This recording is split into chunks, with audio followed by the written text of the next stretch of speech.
એક રાત્રે મેં તને નચિકેતાને યમરાજની વાર્તા સંભળાવી હતી, જેમાં નચિકેતાના પપ્પા નચિકેતાને યમરાજને દાનમાં આપી દે છે. હું પણ નચિકેતાના પપ્પાની જેમ તને યમરાજને દાનમાં આપી દઉં. શું થયું પપ્પા? તમે તમારી ગન સાથે શું થયું પપ્પા?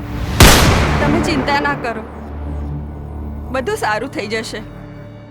આપણી પાસે ઘરેણાં છે, બેંકમાં પૈસા છે, એફડી છે, આ બંગલો છે અને ફેક્ટરી છે. માનવ છે ને? હું તો તને હજુ પણ કહું છું બેટા, વ્યાજના કુંડાળામાં પગ ના મૂકે તો સારું. આટલાથી સંતોષ નહોતો ને તમને? માનવને ક્યારેય સંતોષ થતો જ નથી. આટલી હિંમત આપું છું તોય હિંમત હારીને બેઠા છો.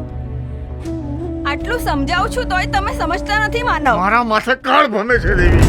સમય પસાર થઈ ચૂક્યો છે માનવભાઈ.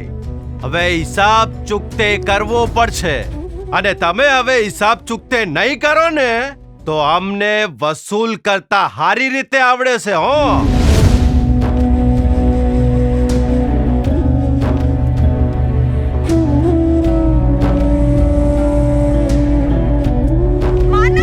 શ્રી આ દુનિયામાં એકલો નહીં જીવી શકે. એ નક્કી કરવા વાળા તમે કોણ બાપ છો? છું એનો. દેવી, મને ખબર નથી પડતી કે મારાથી એવું કયું ખોટું પગલું ભરાઈ ગયું કે આજે હું આ કુંડાળામાં આવી પડ્યો.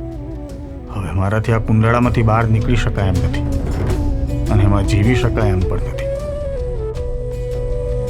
તું સમજવાનો પ્રયત્ન કર. પહેલા હું શ્રેય મારી, ના. પછી તને, પછી હું મરીશ ને. આપણે ત્રણેય મરીશું આવતા જન્મે ફરી ભેગા.